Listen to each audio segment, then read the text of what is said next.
Update is sponsored by Mutual Federal, proudly serving Columbus with personal and business solutions at mutualfederal.com. And I'm Cole Bartimus. We are making our way closer to noon when the number 1 ranked Ohio State Buckeyes will be kicking off with a number 17 ranked Illinois Fighting Illini from Champaign. It'll be one of the bigger games on what is a pretty solid college football slate for the day. Also going at noon, number 8 Alabama will be in Como taking on number 14 Missouri. And we also have a couple good games in the 3:30 slot. Kurt Cignetti thrived in his first big test of the season against Illinois earlier in the year, but the heat gets cranked up even more as his number 7 Indiana Hoosiers travel all the way out to Eugene to face number 3 Oregon. All the while, number 6 Oklahoma will be playing Texas in the Cotton Bowl. The spread is almost even in that game, so it should be very competitive. And a few good ones in the evening slot. Florida is at number 5 Texas A&M. Number 10 Georgia is at Auburn, and number 15 USC will be in Los Angeles taking on USC. Oh, baby, it's officially football time. This is the KeyBank pregame show, getting you ready for all things scarlet and gray. Leonard sails that middle of the field where it's caught by Greathouse. He's tackled at the 40. Tackled by Jordan Hancock and Ohio State. National champion. Here's DeVere Posey, Dane Sonsenbacher, and Matty Ice. Rise and shine, Buckeye Nation. Rise and shine. Welcome into the KeyBank Fan Pregame Show. I'm Matty Ice. Got the gang with me this morning. Former Buckeye wide receivers Dane Sonsenbacher, DeVere Posey, TLC on the board. Fellas, good morning. Happy game day. Season's rocking and rolling. How we doing? Dane? How you feeling over there? You good? I'm good. You know, this is an early one. This is our for those of us up, maybe still up from last night or working. We appreciate you joining us. Yeah, absolutely. No, it's a good one. Yeah, it's good to see you, man. I made a business. Sorry, real quick. Go ahead, DeVere. How are you, man? I'm good, man. Yeah. I'm good, man. This is early. I don't know why this one felt like that workout that you did want to go to. Yeah. But you're like, well, this is the first one we've had that's been a 6:30 show since it started to be so dark this early. Yeah. Like the season has changed, so I think maybe that's a piece of it. But we're going to pick it up. People driving around, they don't want to hear us talk. We're ready to go, man. We're ready to go. We're ready to go. We got Bravo on in here. Yes, we do. We got Below Deck on in here, man. Just watching the bougie lifestyle. We're good. Lifestyle TLC. Good morning, man. How are you today? You good? Oh, I'm all good. I hung in there for all 15 innings, but I'm still here. Crazy game last night, what he's talking about between the Tigers and the Mariners. Mariners advanced to the ALCS. That thing, 15 innings last night? Oh, yeah. Absolutely crazy stuff out there. So congratulations to the Mariners as they move on. They'll take on the Blue Jays. I made a business decision about 3 hours ago because I woke up. Now, what? Hold on, wait. Were you making decisions 3 hours ago from right now? To stay up all night? Listen. No, I got to bed at 10. I was in bed about 10:30. and I woke up, and it was about 3:30, 3:45. And I get to that point where I was like, if I go back to sleep, usually I'm more tired. If I just get that little window of sleep, like 2 hours, 2 and some change. Always laying back down is not a good thing. It never works for me. So I powered through, and now here we are. And so, you're right, Dane. Nobody wants to hear us complain about this, but looks, man, it's bright and early, but we're used to this, man. Dane's in here now, fresh face, no beard. What was the decision? What was the business decision with that? I don't know. Okay, like I get hit every once in a while where it's just like I just need this off my face. He does that too. TLC does that as well. Yeah, I don't know. I can't explain it. It wasn't a lot of thought into it. Though there was a spurring action. So like my son and I dressed up for Halloween. Okay. For a party at the library. What'd you guys go with? Well, my son was Buzz Lightyear and I was Woody. Nice. And so my wife bought me this whole Woody outfit. Yep. And Woody doesn't have a beard, man. Woody's clean shaven. So I was like, all right, if we're gonna do this, do it right. The crazy thing was I was under the impression that everybody was wearing costumes to this thing. You were only a dog with a costume. That's amazing. The kids thought I was part of the staff. There was like little dragon kids walking up to me, looking at me like Woody. So I just played into it. I was like, howdy. Have you ever seen that prank with Jake Gyllenhaal and Ryan Reynolds, and they invite him to a Christmas party or a Halloween party? He's the only one that dressed up. I was already committed at that point, and like my son was so like he needed a Woody to be there. I was like, I'm not going to leave Buzz hanging. Yeah, no, you can't. So that kind of spurred it. Okay, but nice. Yeah, no, I don't know. I'm going with it. Good, man. You rocking it well. Depot, how's the week? Man, it was good. It's one of them things where this is the official week for me. Like, okay, where are the hoodies? Yeah. Like going in those sweatpant drawers, and it's time, man. So I think I'm feeling a pumpkin patch coming up, right? Okay. Like I gotta get that's my favorite fall. Yeah, thing. I got you. I like some pumpkin patch action, and I think Columbus has like a lot of great pumpkin patches. Do they? Okay. Yeah. Just you'll get into this when eventually you have some kids, man. Maybe. We'll see. Like I'm living through you guys right now. That goes, do they? Okay. Okay. You're like, yeah, man. Like, it sounds really exciting. What are you doing this weekend, Devere? I want to go to pumpkin patch. You freaking dad. Do they? Okay. Oh my goodness. Sounds fun, Dad. Halloween season has arrived. As Dane was alluding to, I want to ask you guys this. Like, if I throw this at you, you get one candy and one candy only for the rest of your life. So when you want candy, this is the only candy that you can consume. Can we do fruity and one chocolate? Absolutely. I love that idea. Okay. I love All that right, idea. fruity. So Yeah, are you ready to go? What would you roll with? I'm gonna roll with Sour Patch Watermelon Kids for me. Okay. That's my all-time fruity, and then for me, I can for the rest of my life I can bang out on some Reese Cups. That's a win. Yep. That's a win. Yeah, chocolate. It's peanut M&Ms for me. I think that's one of the best like candies. Like you can actually get away with that for like a snack. Yeah. You know, not quite a 'Cause the candy. That might be peanuts. be like it can get you by. Yeah. Yep. And I'm with you on the. I love Sour Patch Kids, like the original, so that might be it. But I shouldn't say what my passwords are. Well, there's variations of it. You got candy passwords. Man, I love Mike and Ike's. Mike and Ike has been featured in like a lot of my passwords. For now, I got to change them, but for like the longest time, Mike and Ike is just a classic, simple. So I think I would go green box. Wow. Do you like the red box, blue box? No, green box. Green box, Original. OG box? So if I was if I had to pick two, I'd go with the classics. I'd go peanut M&Ms and Mike and Ike's. I like that. I will go for my chocolate. I will go Take 5. I'm going to go with the Take 5. Those are like new. Like, what was your one growing up? Like, those were kind of like fairly new. I was right? a Kit Kat kid. Kit Kat Kit Twix, but more Kit Kat than Take a Twix. break. Now, I want to throw this at you. Will you guys allow for my fruity snack fruit snacks? Like Welch's the fruit snacks. Is that considered a candy, or is that a cousin to a candy? It's a cousin, but we'll accept it. Yeah, that's for me. I will go Welch's fruit snacks. Because if it says like 100% of your daily vitamin C, it's not quite a candy. It's like it's a snack. Welch's fruit snacks are pretty good. That's where I'm at. My wife copped one of those, like, because I'll go through. I just raid the kids' snack drawer sometimes, and you have the fruit snacks in the pocket, and she's like, "What is it?" I don't know what she thought it was, but it's like an aluminum. She thought it was something else, but she didn't know what it was. Just fruit snacks. It kind of freaked her out a little bit. She's doing my laundry. She's like, "What is this?" You know where I'm going. I think I'm picking up what you're putting. It's like, nah, he got like 7 fruit snacks wrappers in his pocket. That is hilarious. TLC, I'll loop you in on this.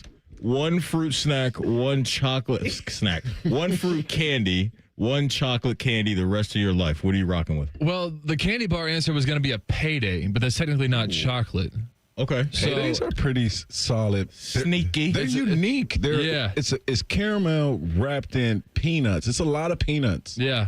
And a lot of peanuts. Love peanuts. Peanut butter guy. But if you're holding me to chocolate, then I'd probably steal both. I'd say Mike and Ike's and Reese's. Okay. So I was loving the answers I was hearing. Okay. Are you a frozen Reese guy or? Oh yeah. Yeah. Okay. I've never done that. Oh, Frozen Reese or Reese's in the fridge? Like You're saying frozen Reese's? Frozen Reese. Never had that. throw them in the freezer. It's great. Freezer? Never. Really? Yeah, I'm asleep. I gotta wake up.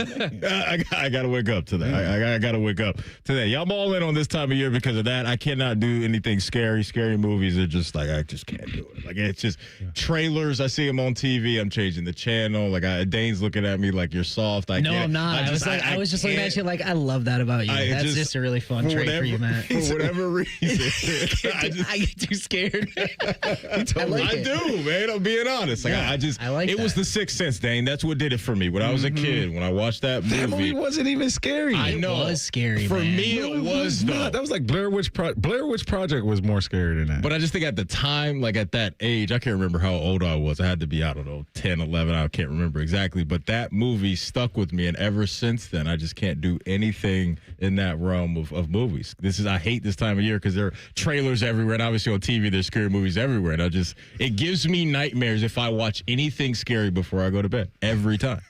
You told me a story where you said you watched something scary before bed and you were sitting there staring at the ceiling. You said you could hear DJ Khaled in his head saying, "Congratulations, you played yourself."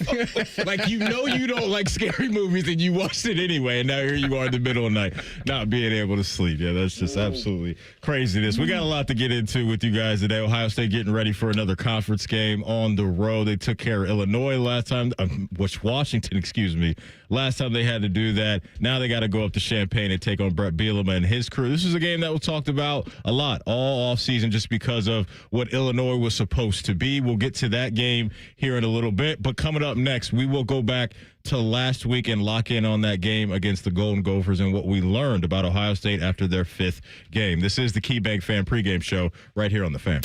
An encyclopedic knowledge of sports and other random things you may or may not care about. I think I found my mentor. Rockman and Ice. Weekdays from noon to 3. The Fan. This time of year, it's all or nothing, and Toyota's got all you need during Toyota Truck Month.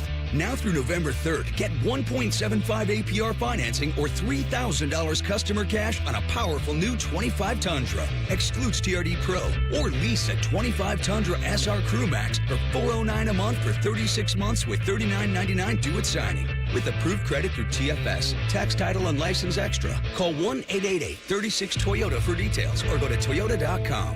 Toyota, let's go places. Buckeyes, the 2025 football season is here, and that means 3 things: football, game day, and smooth Jameson whiskey. Whether you're catching the game at home, at your neighborhood bar, or soaking up the team spirit at a tailgate, Jameson Ginger and Lime at Ohio State Athletics are a winning combo. So cheers to making game days even better with the official whiskey of the fans. Jameson, proud sponsor of Ohio State Athletics. Taste responsibly. Jameson Irish Whiskey, product of Ireland. 40% alcohol by volume, 80 proof. Copyright 2025, imported by John Jameson Import Company, New York, New York. Hi, I'm Laura De Leon, president of Key Bank in Central Ohio. Here at Key, we believe in providing a helping hand in our community. While helping hands are wonderful, a helping bank is even better. That's a bank committed to solving people's financial needs, but it doesn't stop there. We advocate, we support, we listen, and we volunteer. That's a bank that is always ready to meet you in the moment. Key Bank opens doors. Key Bank, member FDIC. Your car needs a new battery. That'll be $19,000. Yeah, I'm gonna get a second opinion. You wouldn't accept that quote, so why accept this one from that other company? $19,000 for a new sewer line. I'm going to call the waterworks instead. Facing an expensive sewer repair? If another company's quote is way more than expected, call the Waterworks for a second opinion. We have the most experienced drain techs in Central Ohio. Call 614-232-2222. Hey guys, it's Bobby Carpenter here. Are you feeling low energy, trouble focusing, less interest in the things you used to enjoy? How about this? Less strength. It could be low testosterone. Affinity Whole Health is offering free labs to check your testosterone levels. These labs, they're normally $99, but in the month of October, they are free. Sign up now at feelgreatcolumbus.com. Learn why I and thousands of other men trust the experts at Affinity Whole Health. Go to feelgreatcolumbus.com and feel like yourself again. Matty Ice here. How far are you willing to drive for a great deal on a new vehicle? Well, I made the short drive north to McDaniel GM Superstore in Marion and got my new car. And right now, you can get a 2025 Chevy Silverado 1500 with up to $12,000 off MSRP for qualified buyers. They believe in a no-hassle sales experience so you can get the truck you want at a price you'll love without the stress. They're just off Route 23 on 95 in Marion. Or you can visit McDanielGMSuperstore.com. Chevrolet. Together, let's drive. Did you know that the ESPN Bet Sportsbook at Hollywood Casino Columbus is the official sportsbook of Common Man and Jimmy? And did you know that man shaves his pits? True story. Listen weekdays at 3. The Fan. Enjoy all the football this weekend, but remember to join us for Reaction Monday. Sponsored by the Roofing Guys. The Fan. The ultimate way to get ready for another Buckeye victory. You're listening to the KeyBank Pregame Show. Proud to be your flagship home of the Buckeyes. The Fan. Welcome back in. This is the KeyBank Fan Pregame Show. Matty Ice, Dane Sanzenbacher, DeVere Posey. Good morning, Buckeye Nation. Get you ready for Ohio State and Illinois. Bucks on the road this week. Top 20 matchup at high noon. We got you covered all day right here on The Fan, so do not move. But I want to lock in on one guy specifically right now, and this is right in your guys' wheelhouse at the wide receiver position, and talk about Carnell Tate and what you guys have seen from him. Because Carnell Tate right now, guys, is a big play specialist. And that, to me, is something that I thought would happen, right? Between one of Jeremiah and Carnell Tate, these guys are going to be ripping off huge plays week in and week out. But now here we are for Carnell Tate, and in every game but one right now, this dude has a catch of at least 40 yards, right? So that's a guy that defensive coordinators are identifying and saying, this is a guy we cannot let get over the top, and he continues to do it. So from your guys' perspective, Carnell Tate, what he's bringing to the table, what that means for Julian, just kind of talk about that. Well, the problem with defenses is they're only allowed to have 11 guys. They're only allowed to put their interest somewhere. When you're as talented as Carnell Tate is, usually you are the focus probably of an offense. It's at least a secondary. But now you have defenses have to make those decisions, and you can't leave Jeremiah Smith one-on-one. Actually, last week they did quite a bit, and we'll probably get into it. Which I was like, I guess you got to do something. Yeah. But you've got to pick where you want to favor when you're a defense. And when you've got a guy on one side that's Jeremiah Smith and the other side that's Carnell Tate, where are you going to go? So, I mean, I think that's part of it. I think he's just been making the plays he needed to make. I mean, he's been kind of like a slow burn for me, like watching his career progress, because we knew it was in there, and we heard the coaches talk about it, and there's always flashes of it. Mm-hmm. But now I think we're seeing that be a little bit more of his identity as the big play receiver, because that wasn't necessarily the case. Like, you didn't put him in a Chris Olave or it's been a while since we had one of those. Yeah. And it wasn't him. He was more like, making plays, possession. But now, especially after last week, you're seeing like, okay, that's where Julian's looking. Yeah. When he wants to make, because, and understandably, you're not going to let Jeremiah Smith get behind the defense, usually. Yeah. So I could definitely see a world where, okay, you want big play, you're going to see more Carnell Tate. Yep. Jeremiah Smith's to get it in his hands wherever we can. I don't care if it's 5 yards, and let him do the rest with it. Yeah. And I'm with you on that, because I think when you get into Ohio State receivers, it's like, hey, like, it's a loaded question. If I ask Dane what kind of coffee, like, do you want coffee? He's going to give me his order, right? It's you have a big body like Jeremiah, jump ball, can do anything, right? An all-around guy. Him and Marvin can run any route.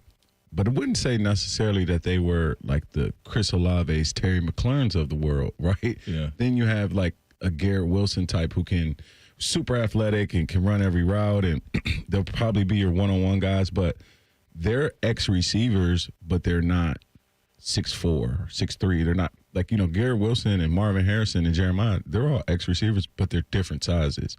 And so when you look at Carnell Tate, I get a hybrid of like a Terry McLaurin, Chris Olave, but mixed with a little Garrett Wilson, right? And he can run every route, but he also can take the top off the coverage. And when you go back to his career all the way, for me, his coming out party was, I think when Ohio State went to Northwestern last year, and he was back home at the baseball. At the Wrigley Field. Right? He was back home, and he laid out in that catch, and I said, whoa, that was kind of athletic. Yeah. We'd love to see him throw the ball to him more. But the plays that he's making, like hands catches, and the routes that he's running, I think he's vaulting himself into a position where he will be one of the first 3 receivers taken in this draft in 2026. And just on this team, it's a different feel having him at number 2 than Emeka. And I love Emeka. We see what he's doing, but his type of plays where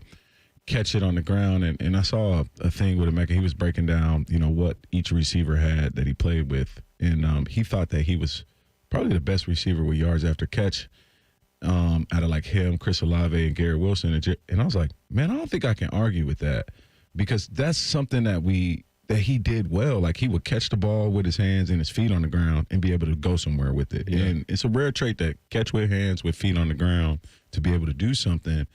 And so to have Carnell Tate as a counterpart of Jeremiah to take the top off and run all of these routes, these one-on-one routes, it's like, oh, you have a guy that if you choose to take coverage over there, what do you want? A double move? You just want a single route? And he can get it done. And I think just watching him grow this year, man, it's just a testament to Hardline, again, producing another guy in a different way. Yeah, it's pretty wild. And just how crazy, they complement each other, just the explosive playmaking ability that's there, snap in and snap out, with Carnell on one side and Jeremiah on the other. So Buckeyes get it done against Minnesota last week. Final score of that one, 42-3. Another week, guys, to where another opponent doesn't get to double-digit points on the scoreboard. This defense has just been lights out. But just going back to last week, anything specifically that jumped out to you guys that you wanted to bring to the show today, whether on offense or defense?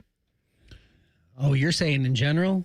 Just the game last week, like just anybody that jumped out to you, or anything that jumped out to you. Yeah. Okay, go ahead. Mm-hmm. Yeah. I mean, I think that was as good as I've seen him play.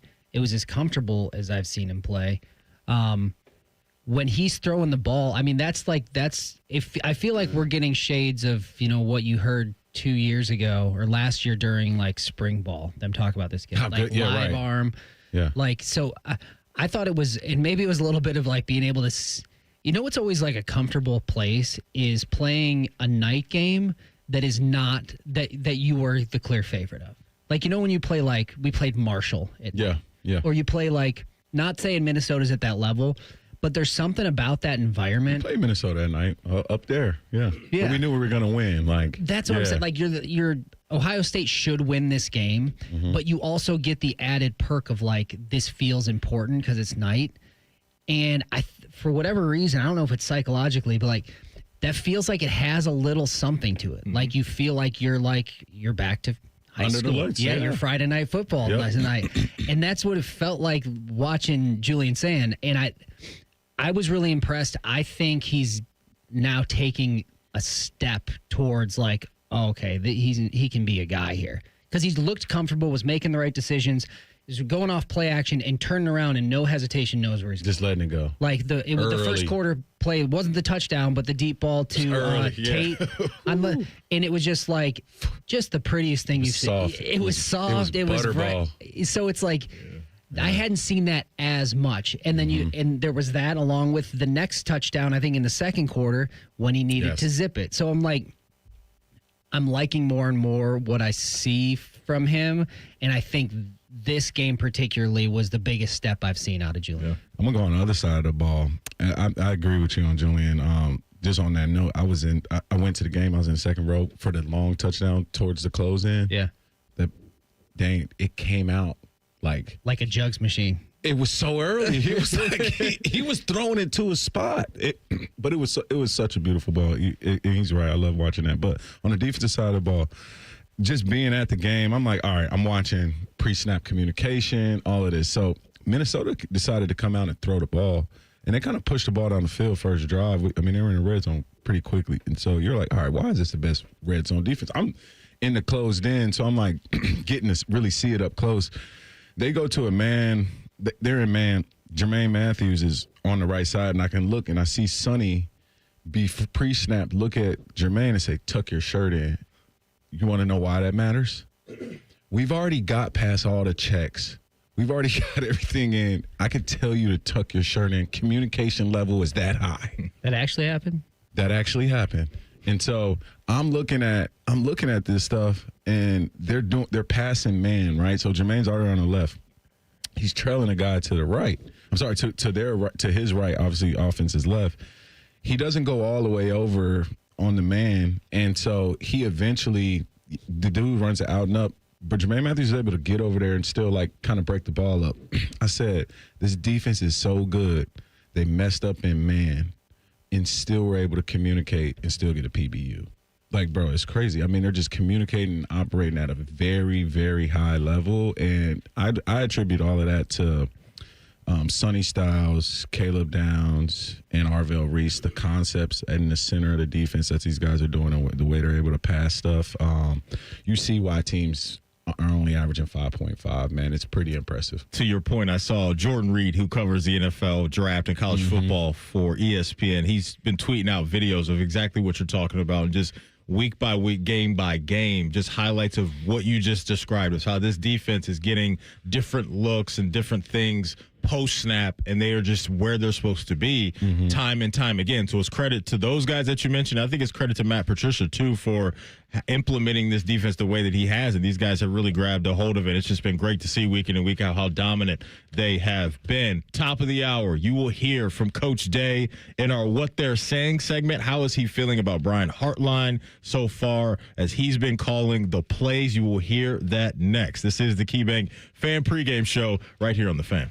No hot takes, no dancing, plenty of stupid. Bishop and Friends. Weekdays from 9 to noon. The Fan, Ohio sports destination.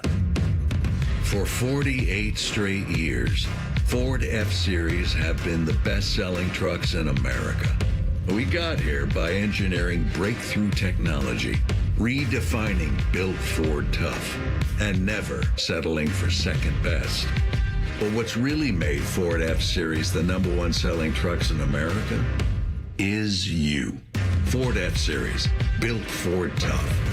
Based on 1977 to 2024 calendar year total sales. It's the Closet Systems Kickoff Sale at Design Solutions by Cooper. They design and manufacture customizable storage built to fit your lifestyle and space. From closets to any space in your home, our systems are made to maximize organization, simplify the morning rush, stay organized during back-to-school season, and add value to your home with expert craftsmanship. Schedule a virtual design consultation or find a dealer near you at DesignSolutionsByCooper.com. Hurry, this is a limited time offer, and your dream closet is just a few clicks away at DesignSolutionsByCooper.com. Hi, Bob Capace from Worthington Jewelers. Coming up, more football talk on The Fan. That's right, Bob. And just like our hometown team, Worthington Jewelers is all about tradition, family, and winning moments. Celebrate your victories with us, your hometown jeweler, Worthington Jewelers. Round here, it's all or nothing. And Toyota's got more all-wheel drive choices than anybody. Now through November 3rd, get 4.75 APR financing on remaining new 25 Corolla gas models. Excludes GR and Corolla Cross. Or lease a gas-powered 26 Corolla LE for $209 a month for 36 months with $36.99 due at signing. With approved credit through TFS. Tax, title, and license extra. Call 1-888-36-TOYOTA for details or go to Toyota.com. Toyota, let's go places. Here's a stat that hurts. The average adult waits up to 2 years before getting help for joint or back pain. 2 years of sitting out. 2 years of missing the game. At Ortho Neuro, you don't have to wait. Our orthopedic and spine experts treat every joint issue, often without surgery, and we've got next-day appointments ready. Don't sit on the sidelines another day. Schedule your consult now at orthoneuro.com. Ortho Neuro.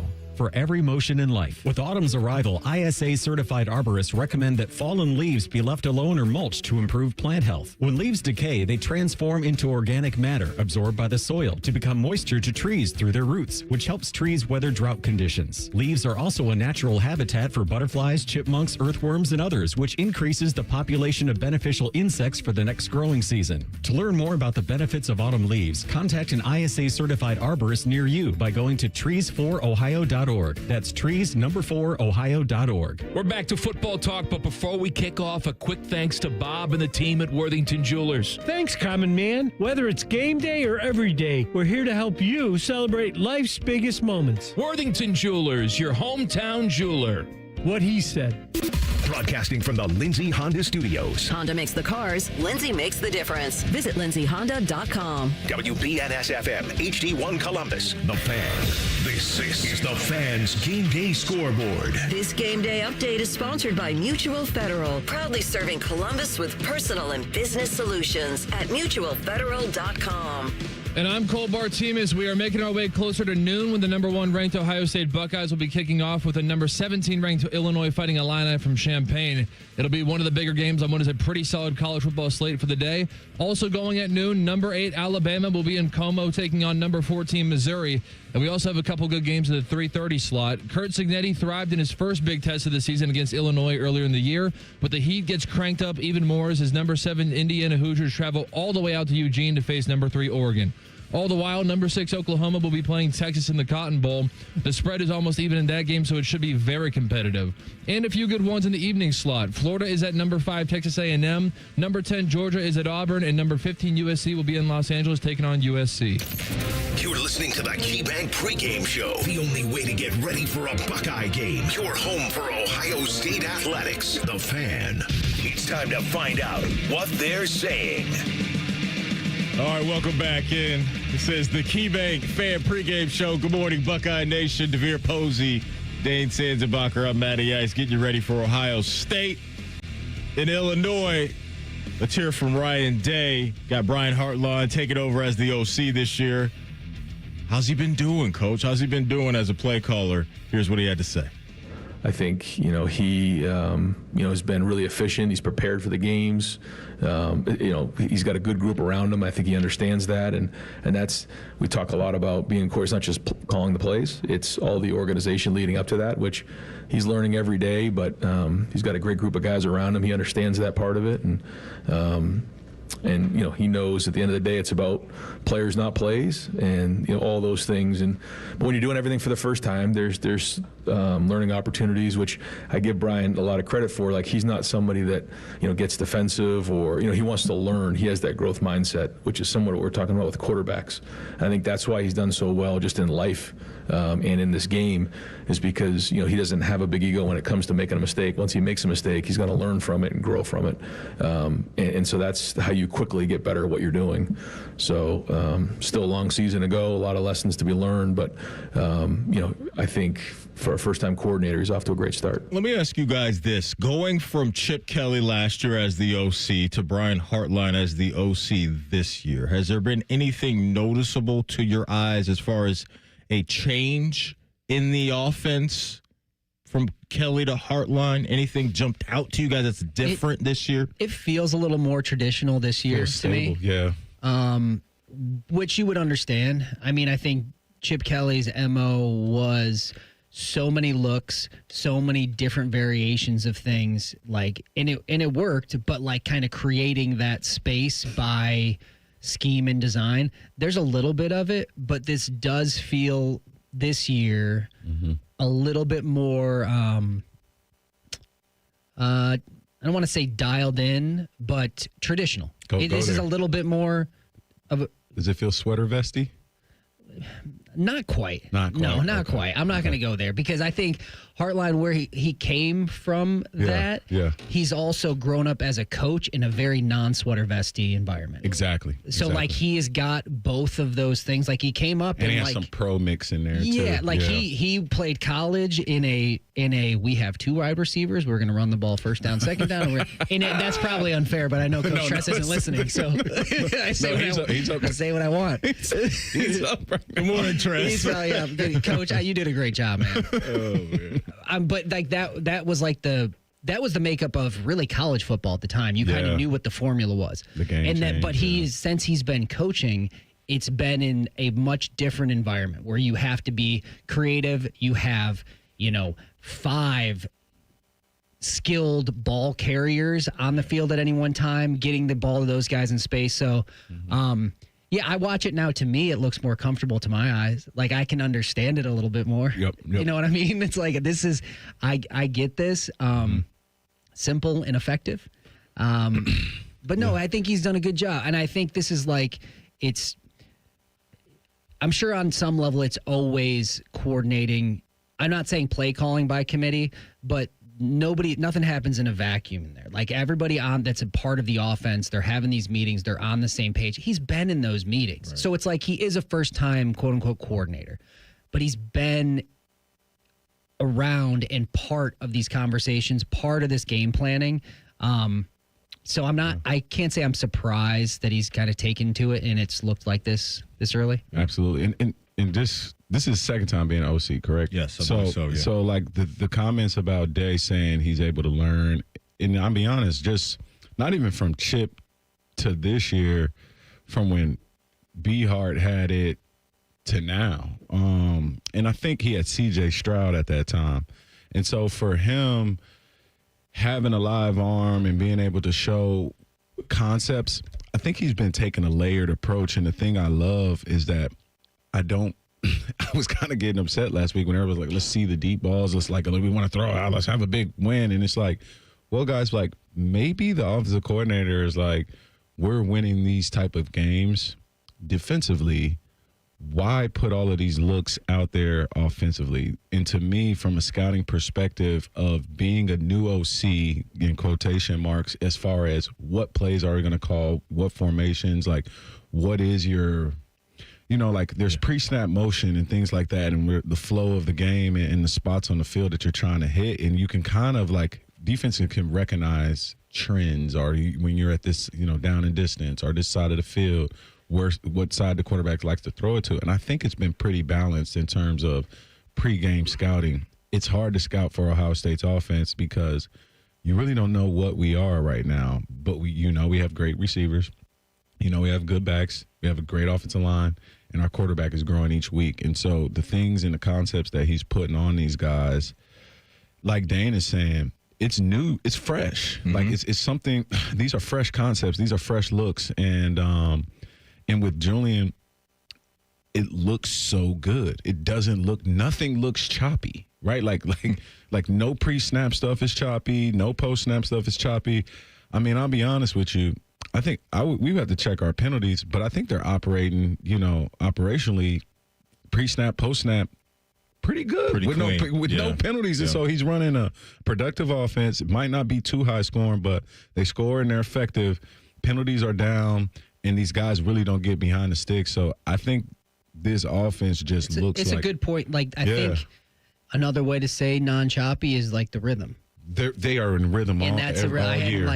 You're right. And it does look like that. Yeah. And a lot of those big plays, even from the quarterback to the receiver, everything's happening on time. Yep. And I think that's a big thing to get this time, regardless of the opponent and regardless of what the plays you're running, how you're scoring, you want to be in rhythm, and it looks like that right now. You talked about it being on time. You talked about it not being clunky or choppy, it's right? Clean, man. That to me is a great thing to have, I think, through a handful of games where you're coming into a season with new defensive coordinator, new-ish offensive coordinator, and a brand new quarterback, right? Like sometimes those things can set you back and take time to figure out. None of that is happening. Like look at the Philadelphia Eagles right now are struggling in the NFL with a new offensive coordinator. Just won a Super Bowl. They have all that talent, but for whatever reason, it's not working because the play caller's not on the same page with the quarterback and all of those things. So I think that's good stuff over there. They've ironed out those wrinkles, and that's not issues that we're talking about on either side of the ball and the operation not being clean. We've been talking about Julian and how well he has been playing so far. Let's hear from Coach Day on how he evaluates his guys week in and week out at the quarterback position. Yeah, it's not a science, because if it was, these NFL teams and these college teams would have it down and they'd have an AI app and figure out how to figure out what the best quarterback is, but that doesn't work that way. There's just so many intangibles in place, and I think the more you're around it, the more you see traits in certain guys that are aligned. And then when you work with them, you get a chance to see how they respond to different situations. There's a lot that goes with being a quarterback. There's an intellectual level that has to be at a certain point. There's a spatial intelligence. There's an emotional intelligence in dealing with players. There's processing of information. There's a resilience. There's just a lot that goes with it. And then there's the physical traits. So over time, you just start to see similarities, and sometimes you're wrong. And then you have to find the right person that's right for this school, this place, this program, because that's not always easy to find. This, like I've said all the time, Ohio State's not for everybody, but Julian, I think in his mind has always felt like he wanted to play at a place like Ohio State where, he saw himself in that light. And I think that's part of the process of quarterbacks. Like they see what they want and like they're just driven, and you can't tell them anything else, that this is what they're going to do. And it's not up for discussion despite setbacks that are going to come along their process. I saw a graphic from Fox, their college football Twitter page, and they put out a graphic that says notable Ohio State quarterbacks through their first 5 starts. And yeah, Dwayne Haskins, he was at 70% completion percentage, 19-2 touchdown to interception ratio. Justin Fields, 69%, 16-0 TD to interception ratio. CJ Stroud, 66, 18-3. And then now here Julian saying is through a handful of games, 80% completion percentage, 13-3 touchdown to interception ratio. That 80% is number 1 in the country. And so you talked about this earlier, just how decisive he looks. He doesn't look like he's thinking, right? Because like sometimes you can watch a game, you can see like a guy like working through the mental part, not allowing his physical skills to take over. I think it's credit to him for knowing what the heck he needs to do, but I also think it's credit to this offensive line that's in front of him, that's allowing a young quarterback to settle in and not feel like every single week I'm going to have pressure in my face. But he's making the right decisions, and the big dogs up front are allowing this guy to figure it out on the fly and feel like, hey, I'm good back here. I don't have to worry about all this pressure coming from different areas. You mentioned something earlier that, usually there's a little bit of a learning curve when you have new coordinator, new quote unquote, new quarterback coming in, like feeling out how this is going to go. To me, the most useful or important thing they've done throughout, and Coach Day's mentioned it, the whole offense, they've had a trend of taking what is given to them. So it's when you're not forcing anything, these things tend to happen. If you go into a game plan like thinking like, oh, I got to get my quarterback in rhythm, I got to do this. We hadn't seen that. So like you go into the first week, you go into Texas, and people might say like, okay, well this, maybe it felt boring, or like maybe they're protecting Julian. Well, or maybe the goal was to just win. The goal is to just win, and they're and that's approaching what Coach Day was saying. Sorry, that's what he was saying all week. Just win this game. Doesn't matter. That's a good mindset all year. And so, like, exactly. Yeah. But it seems like they have rolled that into all the games. And I love it. And it's like you're taking as long as you stay on that, mindset of what is the defense going to give us, and when they give it to us, take it. So it's like, okay, we've run the ball really well. At some point, the defense, any astute defense, any smart defense is going to they have to expose themselves in the secondary. They have to start getting up on the line. They can't let you run the ball all day. Well, that's when you take your shot, and that's when you execute it. So I think that's been a huge part of this is everybody. I think they're in such a unique situation too of coming off the year last year and then into this. I think it's a really smart thing that Coach Day said was like about a quarterback. It is hard to like moneyball and stat a quarterback to death because there is so many layers of it. There's so many variables. It's hard to look at a sheet and say, okay, this is what this guy's doing great. Because he mentioned there's an emotional piece of it.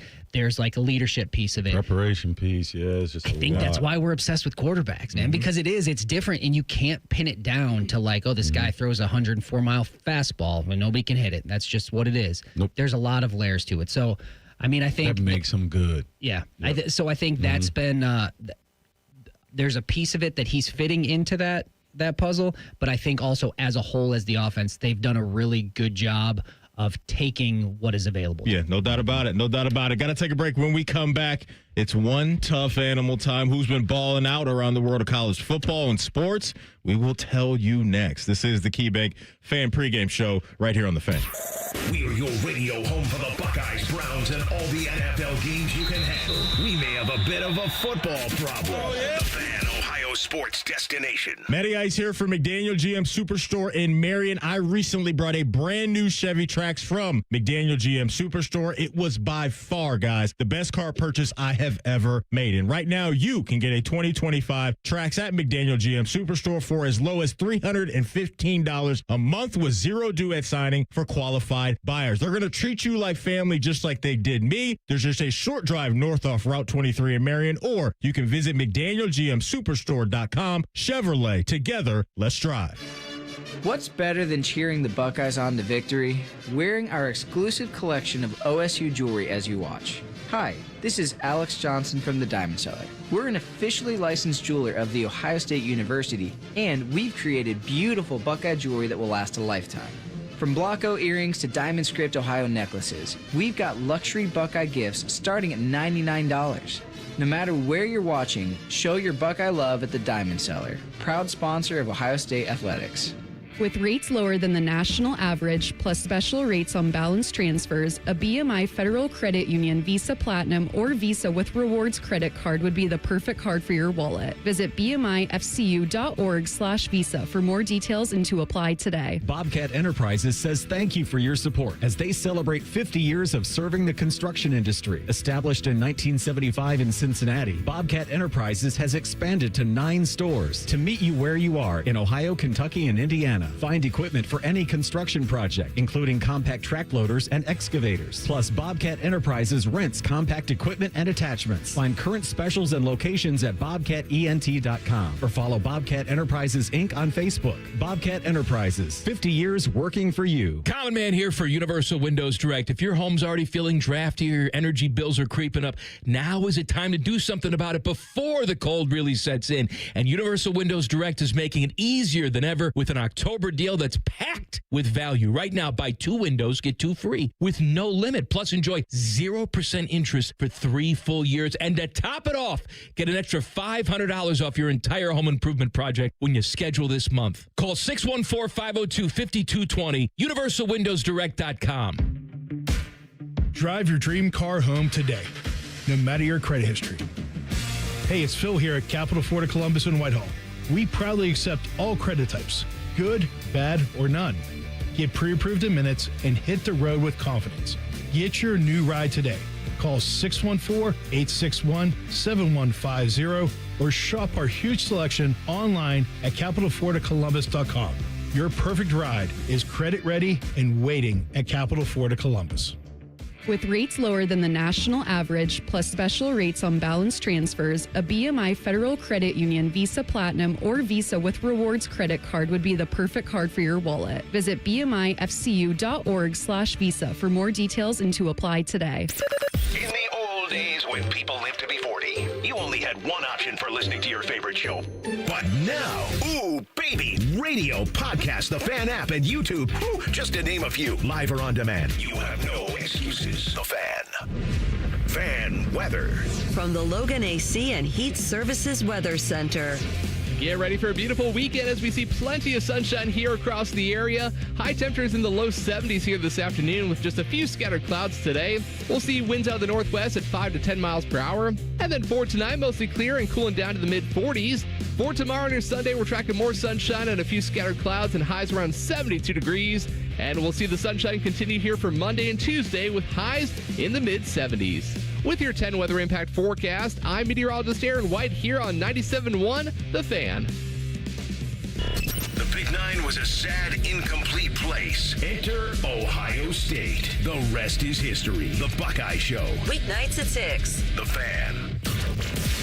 The only way to do game day. This is the KeyBank pregame show, getting you ready for all things scarlet and gray. Your home of the Buckeyes, The Fan. The Fan's one tough animal. All right, welcome back in. This is the KeyBank Fan pregame show. Matty Ice, DeVere Posey, and Dane Sanzenbacher getting you ready for Ohio State, Illinois. Honorable mention, one tough animal, is our program director, Fish, who during the break came in here and made it rain candy. And not just any type of candy. He was listening to what we were talking about off the top, and we all selected one chocolate candy. If we could only have one chocolate candy for the rest of our lives, what would it be? He had to take 5 for you named peanut Where did he M&Ms. have this? You named Reese Cups. I named Reese's Take 5.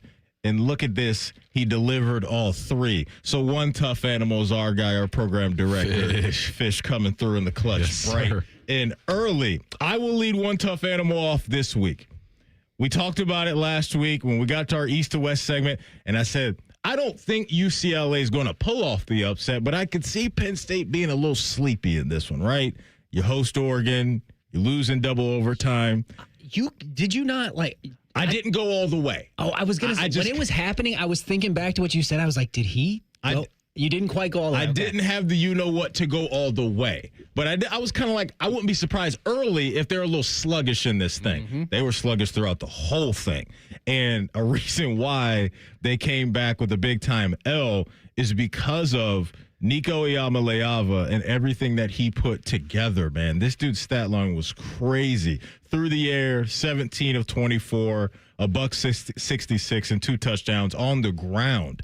16 carries, $128 and 3 more touchdowns. He had a long run of 52 yards in the game. And so, like, the skill set has always been there for him. It's just never been consistent. But he picked a really good time to put it all together and showcase in front of the country that I still got it. And maybe some people around the NFL are more on board with bringing him as a franchise quarterback down the road if he can still throw together some of these performances. So, obviously, on Penn State side of things, just an absolute dud of a game and massive disappointment and so many questions about what's next for that team and head coach and all that. But this is about Nico Iamaleava and what he was able to do, man. One tough animal, 5 total touchdowns in the game. He was balling. Leave him alone, man. I kind of felt bad for the guy. Not even felt bad. He was taking so much heat, even from you two, I think. Nico? Yeah. Nico? For making the move to UCLA. He played himself. Yeah, because it's like, what were you doing going out there? But in his situation, I'm like, he's got to do what's best for him. I love to see this side. I hope he actually makes a little bit of push. I mean, I don't think UCLA is going to be any big threat, but I love to see that. And it's funny to think of, like, if UCLA, like, filling in that space of, like, the expectation is just, like, once in a while get one of the big guys. Like, once in a while take down top of the Big Ten, but we're not expecting much out of you. Well, I think we had a show earlier this week, and my one tough animal was Jerry Neuheisel stepped in. So, Rick Neuheisel, his son took over, and your first game as a coach, you knock off a great team like that, and you say, well, what was the stark difference? You have the same players, right? Like, this guy just flipped on all of Nico's skill sets, but Jerry Neuheisel was a former quarterback at UCLA. He kind of was probably knowing what the icks were and the reason why he couldn't get it done, and so I think we had one tough animal, and then I think I had a party like a rock star. I picked Jerry Neuheisel, so I was super impressed with both of these guys, and want to see what they do today, because if they follow it up with a good win, man, like, I'm all in on this Jerry Neuheisel guy to replace and be a new Big Ten coach, and he's only 33 years old, man. Now, how cool is that? That's amazing, right? Is that the like baby face guy? Yeah. With the blonde hair slicked back. Did you see the Game of Thrones? Did you see the Game of Thrones? He looks like a Lannister. Yeah. He looks like a Lannister. My wife sent me a tweet. You can't even get it out. It said he looks like Martha Washington. He does. Oh, that's funny. That is hilarious. But to your point, Depot, he had a great week, though. Those type of performances as a play caller at that age, they can put you on the map. It can put you on the map, and who knows, a few years from now, maybe you're in line to get a head coaching job. I don't know. Well, I always look for the next budding stars in head coaching because you want to know who's going to replace who. But a guy like this, Dillingham, Arizona State, and South Florida's coach, James Franklin's job is going to be up here soon, man. Ooh. You know what I mean? Like, I wonder if one of those guys jumps in that spot. It's so good, man. And it's just blowing in the wind every day. It's a beautiful thing. Love to see it. Love to see it out of California. Yep. Dane, who is your one tough animal this week? I'm going back to a guy we talked about a lot already, and it's Julian Sand. Okay. Because I think it's like, for some reason, it's been kind of sleepy in a world where usually Ohio State's quarterback is one of the main topics of conversation. I think, like I said, he came into his own a little bit. Huge step in my eyes last week with being able to continue to make good decisions, be in rhythm, take care of the ball, but start to make those plays and get more comfortable. And I was just thinking, like, you listed off some numbers on him last segment, and I was like, in the break, like, what?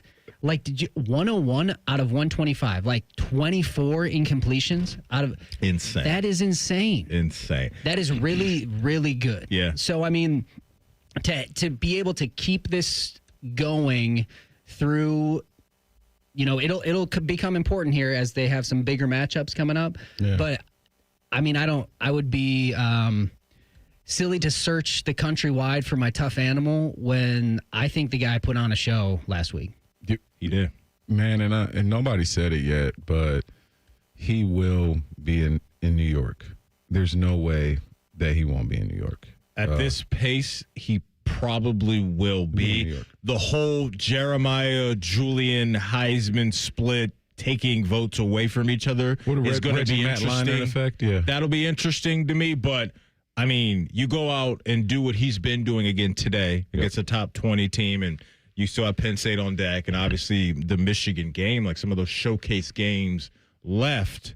I think he has a real chance to do what you're talking about, and so that'll be interesting, though, just from the thoughts from the Heisman voters and those people that have to make those decisions, how they go about looking at Jeremiah and Julian. Maybe it is both that get there, but yeah, I think you're on to something. In a sleepy year, Colin Klein and Johnny Manziel were in New York, and Johnny won. Like, come on, man. Like, let's be honest here. Colin Klein? Yeah. I don't remember that person. He played for Kansas State. Kansas State, yeah. It's like sometimes Heisman, like there's sleepy years, which I think this is like a sleepy year. Mm-hmm. You might not know who's going to win Heisman. And so I'm going to go with another quarterback performer. I'm going to go with Sawyer Robertson. And I don't think we haven't mentioned him once on this show. It's Baylor's quarterback. Quietly having a great year. They have one loss. They lost by 3 points to Arizona State, which, Kyle Dillingham and Levitt and Dyson, they can get you, man. They might not be where they're, where they want to be, but by the end of the year, they'll end up being a good team. But Sawyer Robertson last week, man, 25 of 35, 393, 4 tutties, no picks.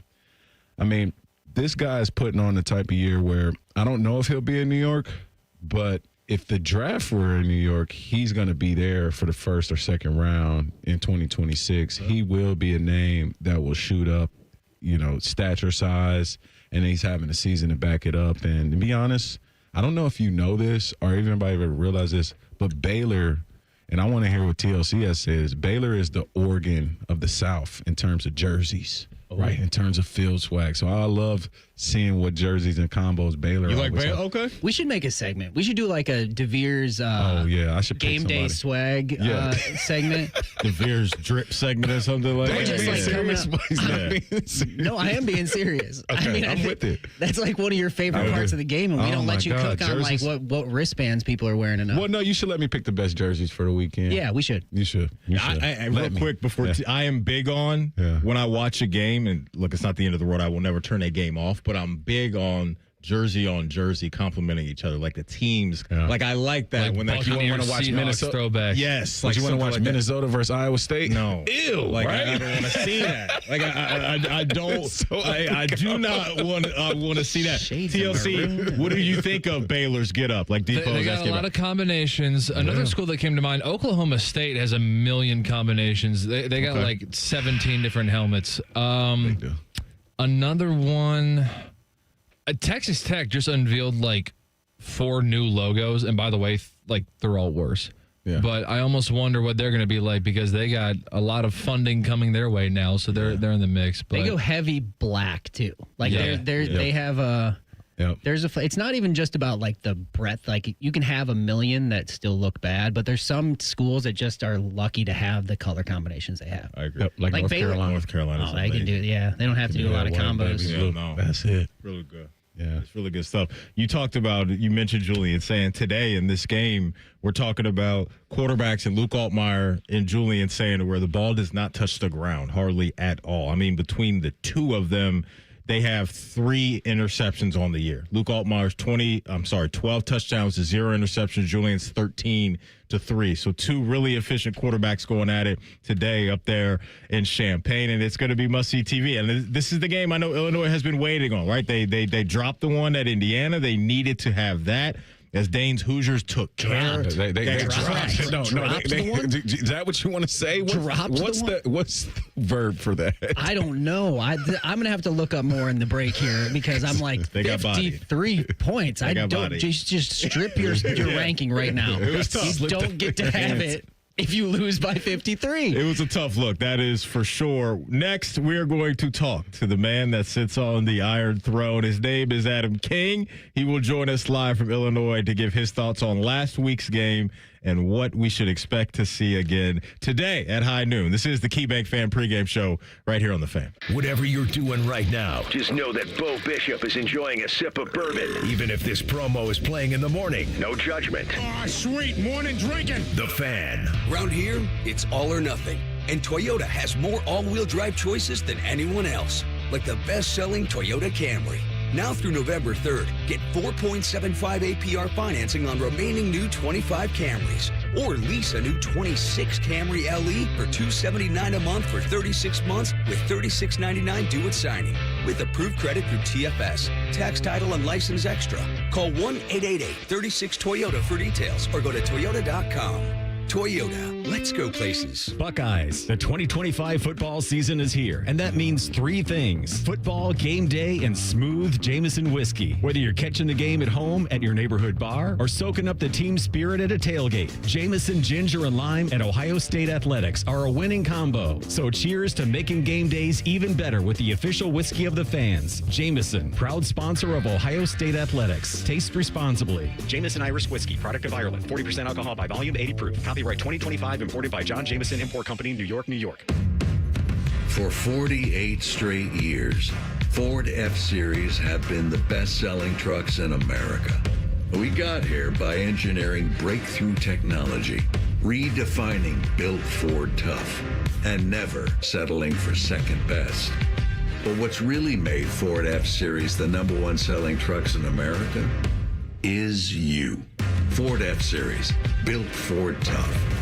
Based on 1977 to 2024 calendar year total sales. Hey, what's up? It's T-Bone. If you're a sports card fan like me, you've got to check out Midwest Cards in the Arena District, right outside Nationwide Arena. These guys are true collectors themselves, and they've built a shop that lets you experience card collecting in a whole new way. They've got sealed boxes, packs, single cards, signed memorabilia, and plenty of TVs in their lounge. Yeah, they have a lounge. And don't forget the card bar, where you can open packs while you have an adult beverage. It's awesome. Stop by Midwest Cards today and tell them T-Bone sent you. Join our resident gambling degenerates, Dave Biddle and Scotty Vegas for On the Money, Sunday morning at 9. Presented by ESPN Bet at Hollywood Casino Columbus. All the action, none of the responsibility. The Fan. This is the Fan's Game Day Scoreboard. This game day update is sponsored by Mutual Federal, proudly serving Columbus with personal and business solutions at mutualfederal.com. And I'm Cole Bartimas. We are making our way closer to noon when the #1 ranked Ohio State Buckeyes will be kicking off with a #17 ranked Illinois fighting Illini from Champaign. It'll be one of the bigger games on what is a pretty solid college football slate for the day. Also going at noon, #8 Alabama will be in Como taking on #14 Missouri. And we also have a couple good games in the 3:30 slot. Kurt Cignetti thrived in his first big test of the season against Illinois earlier in the year, but the heat gets cranked up even more as his #7 Indiana Hoosiers travel all the way out to Eugene to face #3 Oregon. All the while, #6 Oklahoma will be playing Texas in the Cotton Bowl. The spread is almost even in that game, so it should be very competitive. And a few good ones in the evening slot. Florida is at #5 Texas A&M. #10 Georgia is at Auburn, and #15 USC will be in Los Angeles taking on USC. The ultimate way to get ready for another Buckeye victory. You're listening to the KeyBank Pregame Show. Proud to be your flagship home of the Buckeyes. The Fan. Welcome back in. This is the KeyBank Fan Pregame Show. Matty Ice, Dade, Sanzenbacher, DeVere, Posey going to bring on right now the man that sits on the Iron Throne at 10 TV. His name is Adam King, joining us bright and early live from Champaign, Illinois. AK, good morning. How are you, sir? The man who sleeps on the Iron Throne. Hey. Have you brushed your teeth yet? That is the one thing I have done. Welcome. Well, that's rule number one when you wake up. Proud of you. But other than that, not much progress being made here. How many trips have you made to Illinois? This is my first time in Champaign. Okay. I mean, I've driven through before. This is my first time. I mean, they haven't played here in 10 years. Yeah. So this is it's a nice stadium. I think it's pretty cool. It kind of has the same vibe as Soldier Field in Chicago, with the structure outside that looks like something you'd see in Washington, D.C., and then a football stadium on the inside. Nice. AK, before we look ahead a little bit, let's go back to last week. Hit us with a take that you had coming out of that game against the Minnesota Buckeyes. Get it done again. My take is that Julian Sayin is not getting enough respect. I don't know who I need to write to. I don't know who, this is out of control. Everybody wants to talk about I see more lists about the best quarterbacks in college football, and somehow we're halfway through the season, and nobody wants to talk about Julian Sayin. It's silly. It makes no sense. The man is one of the most accurate quarterbacks. He is the most accurate in the country completion percentage-wise. He looks so confident in the pocket.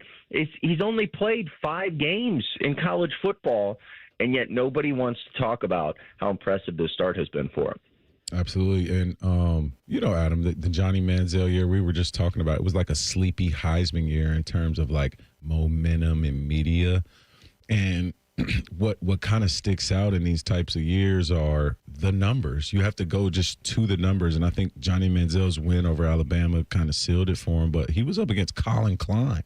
And so when you look around the landscape of the country, I do think there is a plane ticket for Julian to New York based off his performances when you really draw out the numbers. But I want to ask you, man, do you know how many yards Dane had versus Illinois in his career each time we played them? Dane? Yeah. Dane Schanzenbacher, man, he was a good receiver. I'm saying he got over 100 hundo a couple times. No. So each time we played Illinois, yeah. No. So look, so how crazy is this, Adam?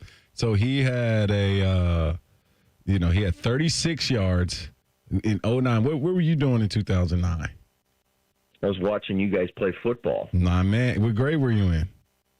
I don't know. I'm not going to answer that question. I can't remember. I think I was a sophomore in college, if I can remember right. So we played them in Illinois. I think Dane had first high school. You're a sophomore in high school. AK. Sophomore in high school. It's early up there, right? Yeah. No, I was in college. I was playing backup running back for Ohio State back then. Okay, Adam. So he had 36 yards on 3 receptions and a tutty, and then the next year, guess what he had? He had 36 yards. 35 yards on 3 receptions and a tutty. Mirrored games. So to me, what I'm saying, and the reason why I'm bringing this up, we went out to Illinois. We were there, and it was 24-14. We were number 2 in the country. I just believe this game will be in that range, right? It's going to be a battle. Don't know if we score a lot of points. I don't think they score a lot of points, but I wanted to know what you felt like the type of game it will be. I was very hesitant when I first thought about this game. I mean, I thought it would be very similar to the games that we've seen played, with the Buckeyes just cracking 30. But I don't know. This secondary for Illinois struggles. And I think if Ohio State just allows themselves to go out there, let the ball fly, I think they can take advantage here. This Illinois passing attack is probably the best passing attack that Ohio State has played this year. And so I do think there's a world where the Buckeyes, if things go right, they get this up into the 40s. I think I picked 45 points for Ohio State just because I think they do let it fly. But you're right. I feel like every time Ohio State plays at Illinois, it's a sloppy game. It's a slugfest kind of game. You get it's not, I don't know if boring is the right word, but just too big. Illinois has always been one to run it down and use the clock, and so there's a world where we get to half, and this game's 7-7. So, what do you think? Looking at the Ohio State defense here, obviously they've been historically good to this point in the season. Is there anything that Illinois can bring that you could see as a potential problem for this Ohio State defense? The only thing that worries me is the 15-yard passes. I think that this Ohio State defense, that's the one place, and the seam routes they've obviously given up this year a few times, but that's what happens when you play the defense that they're playing right now. But I worry that Illinois might be able to move the ball just a little bit down the field. We saw OU do it. We saw Washington do it. But then it all comes down to what happens in the red zone, and I still don't believe that any team is going to be able to be successful enough against this Ohio State defense in the red zone to put up enough points to beat this offense. I mean, it's as simple as that. If Illinois is going to be competitive in this game, they are going to need to have 3 explosive plays. They're going to have some touchdowns that are longer than 35, 40 yards.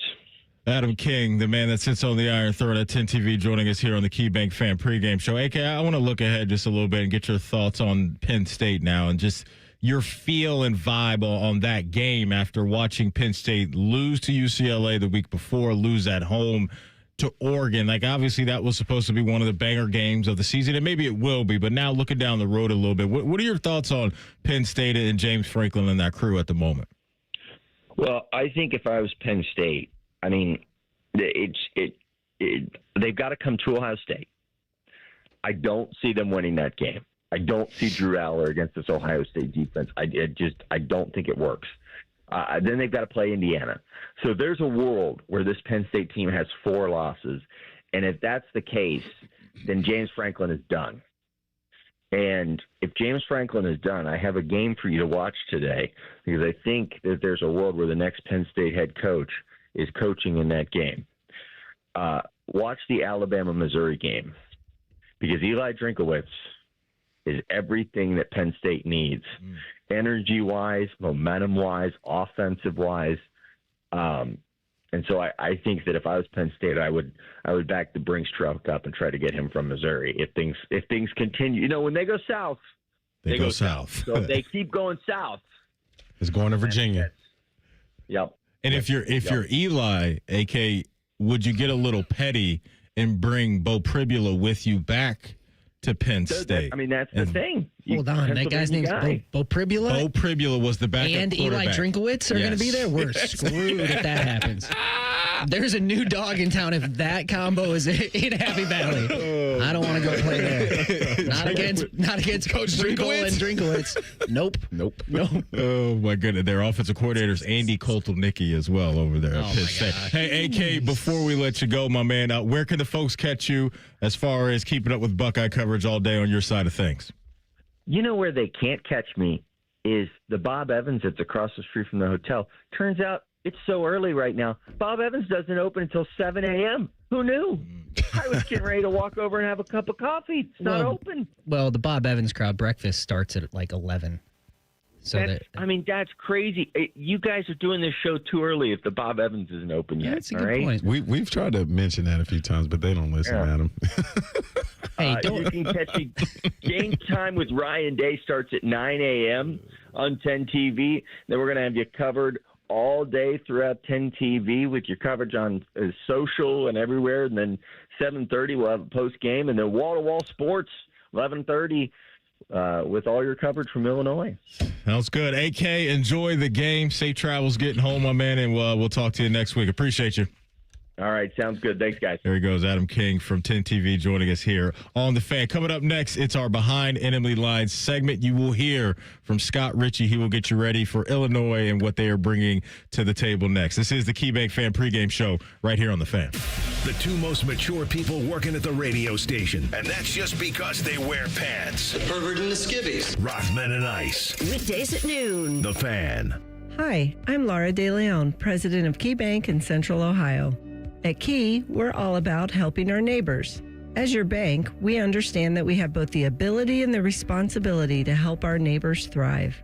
Whether they're trying to buy a car to take them to their new job, or tackle debt that feels unmanageable, or simply trying to do more with what they have, KeyBank is there to meet them in that moment. KeyBank opens doors. All credit products are subject to credit approval. KeyBank, member FDIC. They're trained.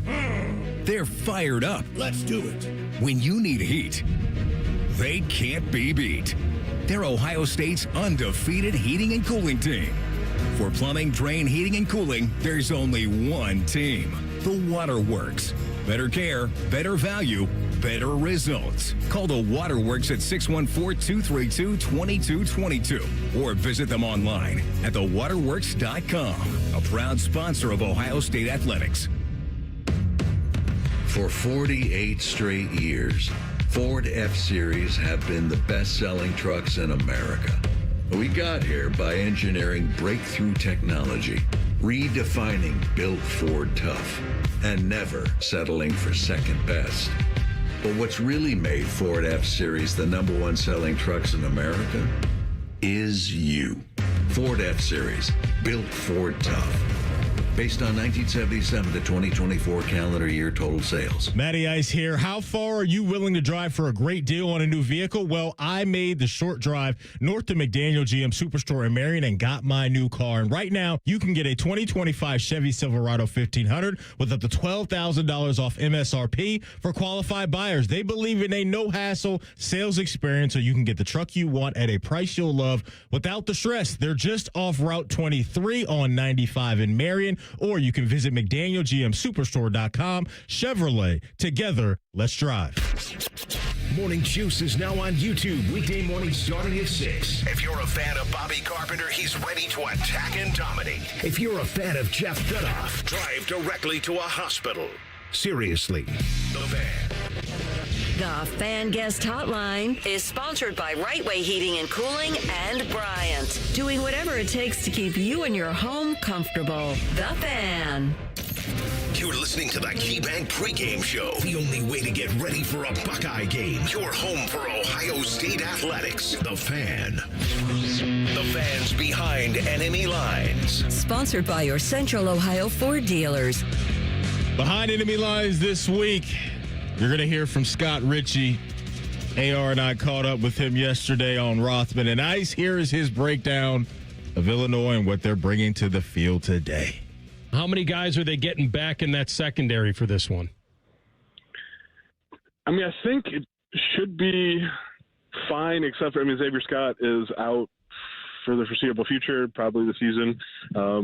But other than that, like Jaheim Clark came back and played, I thought, really well against Purdue. Matthew Bailey has been dinged up a little bit, but hasn't really missed much time. Matt Krasevich, kind of same deal. He should, I think, be good to go. He's practiced this week. So secondary should be as healthy as they can be without Xavier Scott. But without Xavier Scott is still kind of a big deal. Let's flip it to the offensive side of things and talk about Luke Altmaier and the season that he's having. Last year, I thought it looked pretty good for him, and now here he is with even more experience, having a chance to knock out the #1 team in the country. But for Luke Altmaier, his skill set, break that down for us, the pros and cons of his game right now. Yeah, well, I mean, I guess to start with, it's maybe kind of telling, when you can get a quarterback to have the same coordinator for 3 years, and that's a good thing. And you don't really see that so much anymore in college football. But Luke obviously got good arm, can run the ball a little bit. They'll design a few run plays for him, and he's capable of that. And he put on some weight in the off season, about 15 pounds, and he's talking this summer at Big Ten Media Days. It was like he felt big enough he could run over some people, and then Barry Lundy, the offensive coordinator, responded to that as like, Barry's like, yeah, I put on some weight too, but it doesn't mean I should be running over anybody.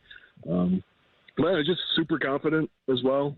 Has really established clearly a really good connection, with Hank Beatty in the passing game. And say if there's one knock on Luke Altmaier is that sometimes his internal clock fails him, and he takes hits that he really shouldn't. Should be getting the ball away. But I suppose after the Indiana fiasco where he was sacked 7 times, the offensive line has protected him a little more, and he hasn't maybe taken some unnecessary hits either. Scott, what do you think has been more surprising to you where you thought about them before the season up to now? Was it that they haven't found a difference maker in the run game, or they haven't been able to get after the quarterback as much as maybe we thought? I think it's probably the run game because when you look at it on paper, they return all 5 starters on the offensive line and 3 running backs that all contributed at some point, last season. And it just hasn't quite been there. Aiden Lawfrey has dealt with an injury, an ankle injury he suffered at Duke, and then it's just kind of lingered a little bit. But Caden Fagan hasn't maybe had that moment that everyone thought he could, that they're still waiting on. Khalil Valentine got the most carries at Purdue, 22 was career high. Like, he had 10 maybe as his high in the game before. So I think he's kind of got the mix of a little bit of power since he put on some weight, plus a real shiftiness to him. And just as a sophomore, he's still kind of learning the game at this level, but I may look for him to kind of be the guy by season's end, but I would have expected them to run the ball better. As good as the passing game has been, I wonder a little bit like how much better it might be if they could run the ball and teams didn't have several moments in games where they could just send everybody and tee off on Luke Altmaier because it's 3rd and 9 and they have to throw the ball. Is there a guy that may not be on Buckeye fans' radar that either on offense or defense you could see making a couple plays, like an X-factor guy for you that's maybe a little underrated that you felt week in and week out has really helped them rack up some of these wins? Who's an underrated guy to watch for in this game? I'll give you two, and they're both in the secondary. Like one, I mentioned, Jaheim Clark. I don't know if he's underrated. He just was hurt at the beginning of the year and missed the first 4 games, 4.5. So he's really good. He just they haven't seen a lot of him yet this year. The other is Tanner Heckel, who's replaced Xavier Scott at that nickel bat spot, and like kind of just a freak athlete. He's not overly big, but got super bouncy. He's a former basketball player, and like at 5'10" could dunk all over the place.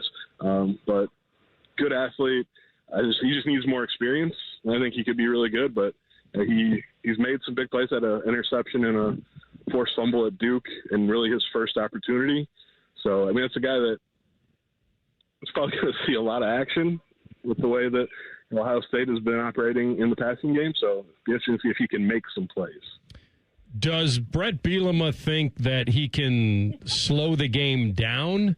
Is that his plan, or can he go toe-to-toe and swing big and try to be aggressive early to keep the crowd in it? Because Ohio State has been kind of a slow starter lately. Like, what? Not that he's revealing the game plan to you or me or anybody else, but what is your sense of how he's going to approach it? Yeah, I'm not sure I'd be the last person he'd reveal the game plan to, but I'd be pretty close. I think his MO has always been, here at Illinois and maybe this previous stops, is like he's going to play a pretty deliberate style. Like, he's not overly concerned about getting out there and putting together a 90-second drive. Like, he'll grind it out if that's what it takes. And if it keeps the ball out of Julian Sayan's hands, more the better. Whether Illinois can do that, we'll see. It's going to obviously come down to their offense being able to extend some drives, which they can do. I don't know that they've done it consistently at the season. It'll come down to their defense being able to get off the field, which they have struggled with.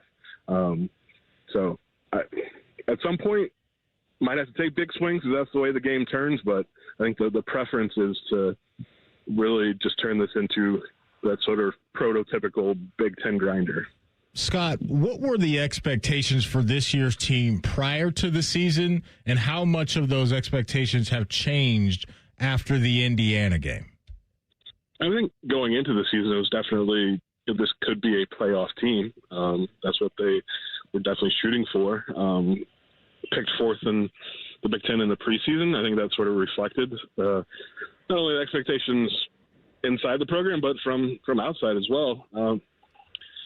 I don't want to say the Indiana game was the end-all, be-all of their playoff chances. They can't take another loss like that. I think hypothetically, Illinois loses to Ohio State tomorrow and then wins out. And it was 10-2. Tomorrow's game has to be close. If it's another blowout to what's like an assumed playoff team, that's just the selection committee, which are human beings instead of computers, are going to see this was really bad. they lost to 2 playoff teams and didn't compete, like we're not going to include them even at 10-2. Even with what's turned out to be probably a good win at Duke, which would include a win at Washington. But like I think there's still playoff hopes in Champaign, but it's a fine line between sort of reaching that goal and seeing it all kind of slip away. Yeah, I'm with you. And then the other part is they need USC to somehow keep winning, beat Michigan, beat Notre Dame, somehow stay afloat and make that win look better. Scott, enjoy it, my man. We'll see if it's competitive. Thanks, bud. Yeah, thanks for having me on. Behind Enemy Lines is sponsored by your Central Ohio Ford dealers. Visit Toyota.com. Toyota, let's go places. Favorite Big Ten venue to play in? Is it obvious? Is it like, do I have to take Michigan off the board? Like, is that the obvious one? We're doing this right now? Yeah, let's do it right now. I think I should. No, it wouldn't be my favorite Big Ten. Wisconsin, I think is. I'm going Penn State or Wisconsin. Yeah, Wisconsin. Okay. But Illinois is not bad. It is, and it's also not an easy place to play. Iowa is pretty fun too. Iowa's really good. Iowa's pretty fun. Is it really? Yeah. Why is it fun? Why would you? Well, the wall is right. Like the bench is right. And it's like people like that play's not gonna work. Like it's like all in the huddle. Yeah, they're in the huddle.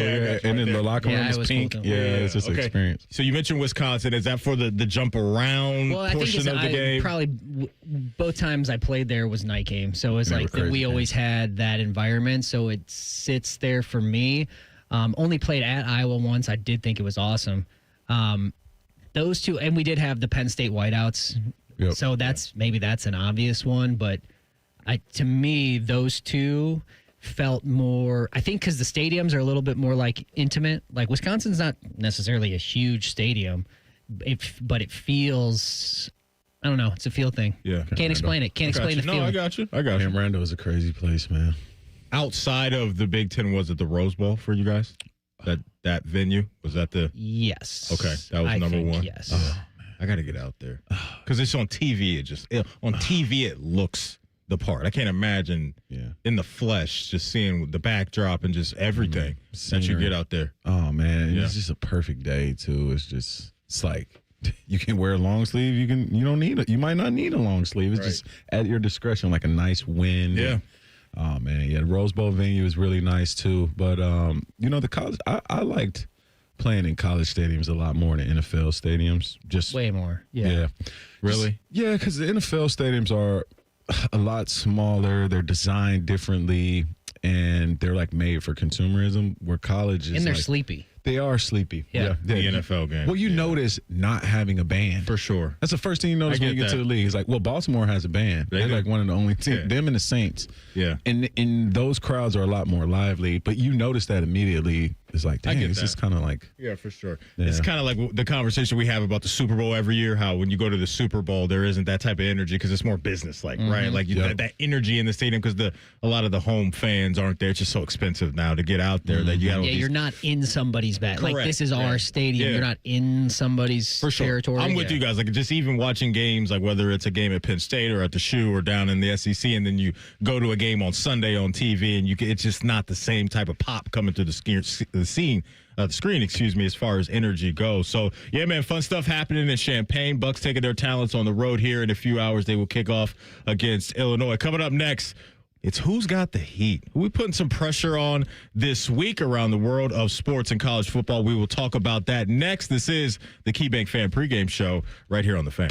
Common man, radio veteran, has a large hemorrhoid. Timmy Hall, a good, clean boy, moonlights as man's hemorrhoid. Common man and Timmy. Weekdays at 3. The Fan. For heating, cooling, and plumbing, I trust Atlas Butler. They always text me their location, arrival time, and even the technician's photo.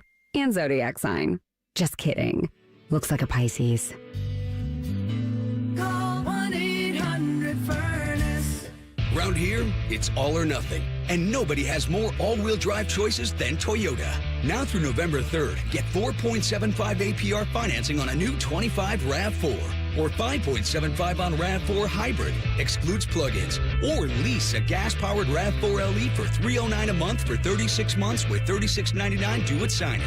With approved credit through TFS. Tax, title, and license extra. Call 1-888-36-TOYOTA for details or go to Toyota.com.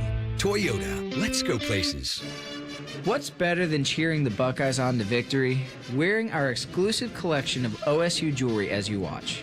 Hi, this is Alex Johnson from the Diamond Cellar. We're an officially licensed jeweler of The Ohio State University, and we've created beautiful Buckeye jewelry that will last a lifetime. From Blanco earrings to Diamond Script Ohio necklaces, we've got luxury Buckeye gifts starting at $99. No matter where you're watching, show your Buckeye love at the Diamond Cellar, proud sponsor of Ohio State Athletics. Hey guys, it's Bobby Carpenter here. Are you feeling low energy, trouble focusing, less interest in the things you used to enjoy? How about this? Less strength. It could be low testosterone. Affinity Whole Health is offering free labs to check your testosterone levels. These labs, they're normally $99, but in the month of October, they are free. Sign up now at feelgreatcolumbus.com. Learn why I and thousands of other men trust the experts at Affinity Whole Health. Go to feelgreatcolumbus.com and feel like yourself again. Columbus has trusted Atlas Butler for heating and cooling since 1921. They didn't start out doing plumbing because home plumbing wasn't really a thing yet. Yeah, they've been around a while. Call 1-800-FURNACE. Drive through football season with style, comfort, and confidence. AR here and my friend Rich Newsom and his team at Germain Honda of Dublin have more than 500 new and pre-owned cars to choose from. And the best service team in town on Sawmill Road, just south of 270 and GermainHondaofDublin.com. Hey, what's up? It's T-Bone. If you're a sports card fan like me, you've got to check out Midwest Cards in the Arena District, right outside Nationwide Arena. These guys are true collectors themselves, and they've built a shop that lets you experience card collecting in a whole new way. They've got sealed boxes, packs, single cards, signed memorabilia, and plenty of TVs in their lounge. Yeah, they have a lounge. And don't forget the card bar, where you can open packs while you have an adult beverage. It's awesome. Stop by Midwest Cards today and tell them T-Bone sent you. Hey, what's up? It's T-Bone. And if you're gearing up for the big game, don't forget the MVP of desserts, Sanders Chocolate Fudge Bumpy Cake. This legendary treat just made its way to Ohio. Finally! We're talking rich devil's food cake, buttery cream bumps, and a fudge icing that is just unfair. They'd throw a flag on it if it was actually on the field. Bring one to your next tailgate, watch party, or even a team celebration, and you'll be the real hero. Available now at Kroger and Meijer, Sanders Bumpy Cake. It's game day greatness. Drive through football season with style, comfort, and confidence. AR here and my friend Rich Newsom and his team at Germain Honda of Dublin have more than 500 new and pre-owned cars to choose from. And the best service team in town on Sawmill Road, just south of 270 and GermainHondaofDublin.com. Broadcasting from the Lindsay Honda Studios. Honda makes the cars. Lindsay makes the difference. Visit lindsayhonda.com. WBNS-FM, HD1 Columbus. The Fan. This is The Fan's Game Day Scoreboard. This game day update is sponsored by Mutual Federal, proudly serving Columbus with personal and business solutions at mutualfederal.com. And I'm Cole Bartimas. We are making our way closer to noon when the number 1 ranked Ohio State Buckeyes will be kicking off with a number 17 ranked Illinois fighting Illini from Champaign. It'll be one of the bigger games on what is a pretty solid college football slate for the day. Also going at noon, number 8 Alabama will be in Como taking on number 14 Missouri. And we also have a couple good games in the 3:30 slot. Kurt Cignetti thrived in his first big test of the season against Illinois earlier in the year, but the heat gets cranked up even more as his number 7 Indiana Hoosiers travel all the way out to Eugene to face number 3 Oregon. All the while, number 6 Oklahoma will be playing Texas in the Cotton Bowl. The spread is almost even in that game, so it should be very competitive. And a few good ones in the evening slot. Florida is at number 5 Texas A&M. Number 10 Georgia is at Auburn, and number 15 USC will be in Los Angeles taking on USC. The only way to do game day. This is the KeyBank pregame show, getting you ready for all things scarlet and gray. Your home of the Buckeyes, The Fan. As you prepare for another Buckeye football Saturday, one very important question remains. Who's got the heat? Sponsored by Buckeye Heating, Cooling, and Plumbing since 1948. All right, welcome back in. Getting you ready for Ohio State and Illinois. Welcome back, Buckeye Nation. Dane Sanzenbacher, DeVere Posey, Matty Ice. Dane, you want to lead us off this week? Who you putting some heat on, my man? I'm putting some heat on Texas. Okay. The Longhorns, who started off the season highly touted, highly ranked, and now they go not into Oklahoma. Neutral site. Yep. But they've got Oklahoma today in what is probably a season-saving win or probably out of the playoff loss, which is a pretty steep fall for a team that had all the eyeballs on them so early in the season. So I've got my heat on the Longhorns tonight. I think that's a good call. It sounds like for Oklahoma on their side of things, John Mateer is going to play in this. He was kind of becoming the Heisman favorite early on before he got injured. So that will be fascinating to see. Last week for Texas, it was a mess up front. We talked earlier about how this offensive line in front of Julian Sands doing a good job of keeping him upright and keeping him clean. The opposite thing's happening right now for Arch Manning. I mean, Florida sacked Arch Manning 6 times last week. So they cannot protect and they cannot run the ball. So you're right, Dane, to identify how important this game is, because after this game, you still got Vandy, you still got a trip to Georgia, and you're still hosting Texas A&M. And so you rack up a third loss now, then you're really behind it there. So I think that's appropriate to put some heat on the Longhorns. Who you got, Depot? I'm going to put it on Tommy Castanelos and Mark Norvell. Did I tear that up? No, it's close enough. It was close. We know what you're talking about. Yeah, so I'm putting on Florida State. They're ranked at like 25 right now. 3-2, obviously, dropped to Miami. They had a bad loss last week. And you say, hey, this team started out beating Alabama this year, and Alabama has turned the corner. And, you know, what's the most positive motivator in the world is bad film, right? Alabama was able to watch that film and fix their issues. Florida State, on the other side, has kind of still been riding high from that. You know, they had that Virginia loss where I thought they battled, but they're playing against Pitt today.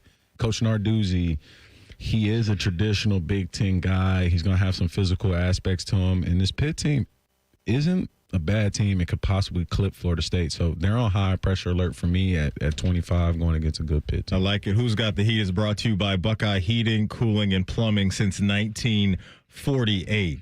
I'm putting the heat on Penn State. You're coming home. You got embarrassed last week, right? Embarrassed last week against UCLA.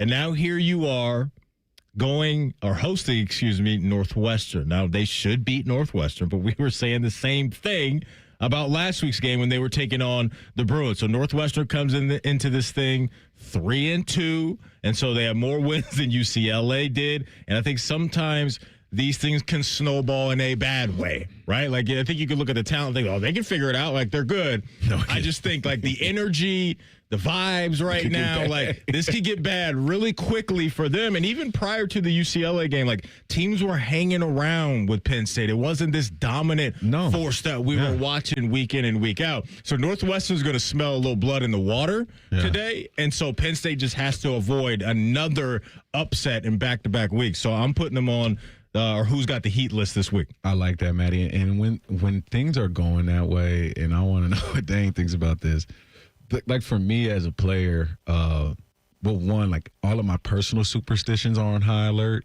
right? Like, so it's like I need to do these checklist things to play. And then also within the team, it's like you're noticing who got out the cold tub under 10 minutes. You're noticing who left early. You know, the Joe Bowsermans of the world. That's you, man. That's purely your head. Well, here's the thing.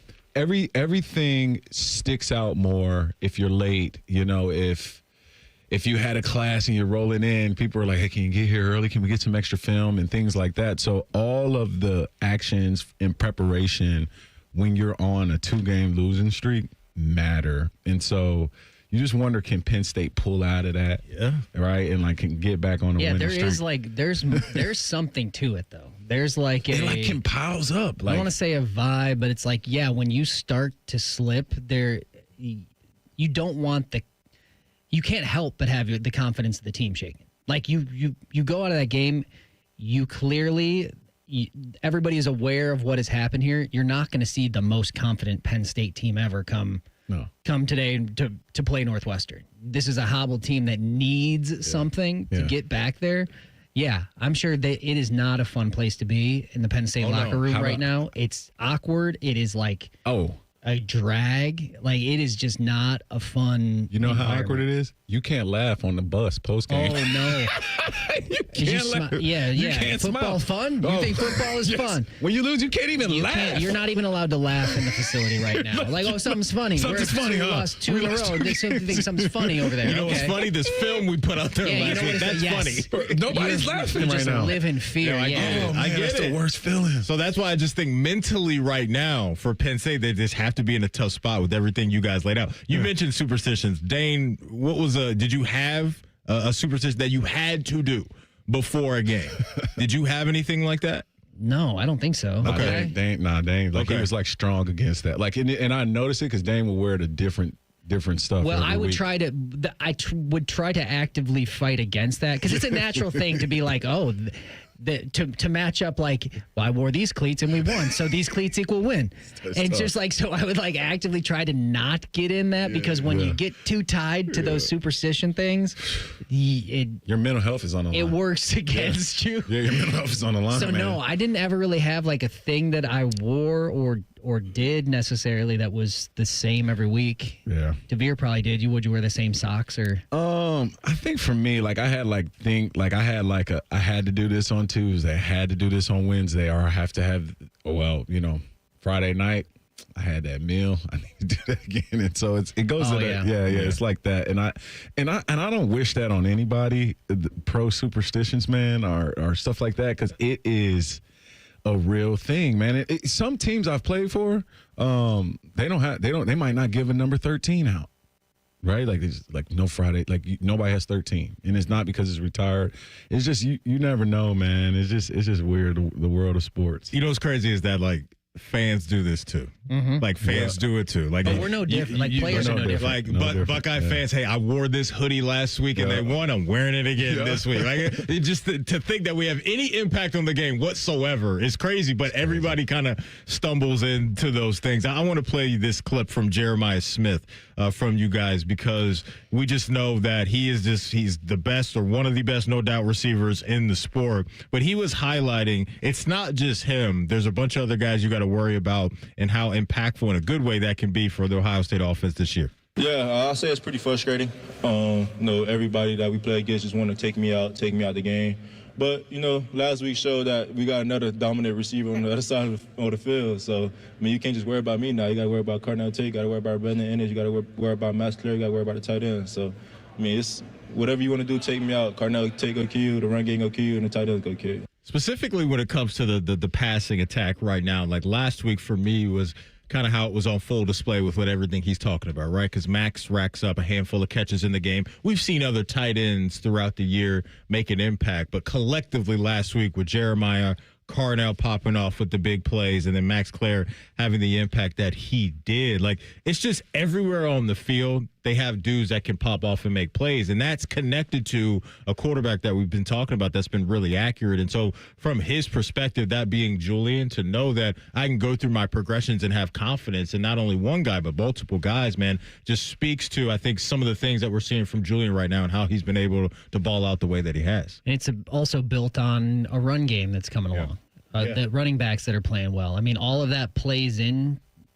That's the balance that you're making as an offense of like, okay, where can we have the defense focus their resources so then we can go to the other place. So I think all of those things are working together. I think if the run game was struggling and they weren't able to get anything going, it's going to be a lot harder for Julian Sayin in that back end to make plays.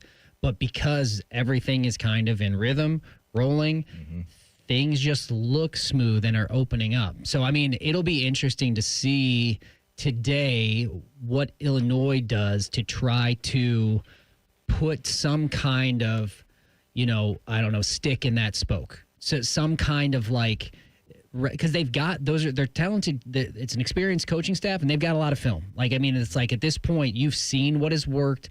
You've seen where the struggle is. The problem is how many athletes Ohio State has, but I'm interested to see in the scheme early on in the game that they try to employ to slow this thing down.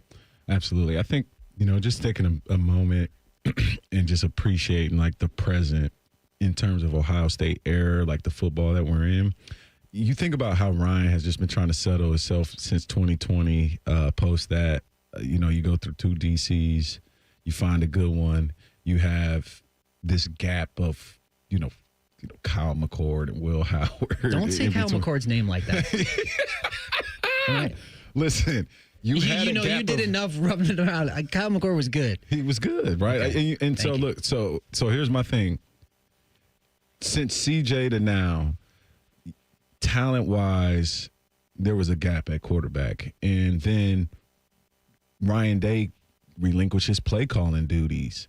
He finds this formula. I call it like the Nick Saban coach rehab program. Like we have a version here where like we rehab Chip, we rehab Knowles, we're in the process of getting Patricia right, just like he did with Sarkisian and Kiffin and Coach Loxley. That's what Saban did at Alabama. So he has great football minds in the building.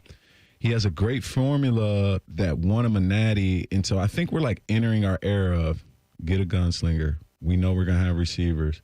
Find a great defensive mind. And this comfort, it's the first time we're seeing his machine with all the wheels and the oil like at play here. And that's the great thing about all of what you just explained, because you're right. Yeah. Is the word you just used at the end is the biggest thing that you want to try to avoid, because with all of these, like, yes, you're in a great place if you're Ohio State. What you have set up right now, you're in an outstanding place. You say comfort. That is the killer. That's that's the challenge for everybody when they get to the peak of the mountain is how do you stay here? How do we keep that? Because at the end of the day, there are people nipping at your heels that have that like hunger, and maybe they don't have all the pieces. But how many times have we seen like teams that don't have all the pieces come in and wreck the day, or come in and make, because that's just the game. You can't have it perfect. So that, I think, is the next. There's always going to be a hill to climb for Coach Day and this team.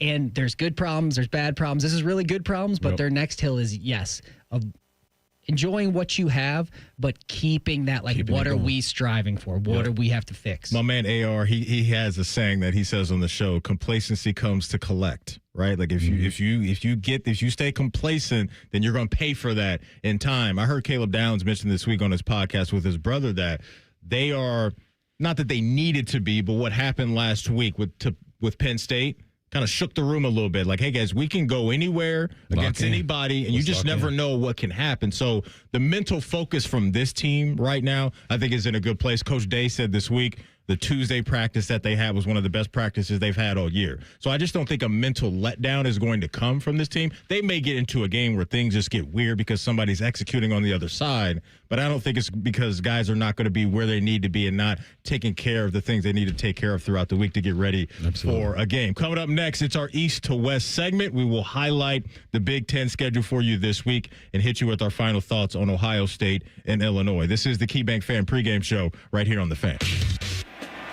If you haven't thought about Buckeye football today, I'm sorry to tell you that you're dead. Our condolences. Your home of the Buckeyes, The Fan. Matty Ice here for McDaniel GM Superstore in Marion. I recently brought a brand new Chevy Trax from McDaniel GM Superstore. It was by far, guys, the best car purchase I have ever made. And right now, you can get a 2025 Trax at McDaniel GM Superstore for as low as $315 a month with zero due at signing for qualified buyers. They're going to treat you like family just like they did me. There's just a short drive north off Route 23 in Marion, or you can visit McDanielGMSuperstore.com. Chevrolet. Together, let's drive. Buckeyes, the 2025 football season is here, and that means three things: football, game day, and smooth Jameson whiskey. Whether you're catching the game at home, at your neighborhood bar, or soaking up the team spirit at a tailgate, Jameson Ginger and Lime and Ohio State Athletics are a winning combo. So cheers to making game days even better with the official whiskey of the fans. Jameson, proud sponsor of Ohio State Athletics. Taste responsibly. Jameson Irish Whiskey, product of Ireland. 40% alcohol by volume, 80 proof. Copyright 2025,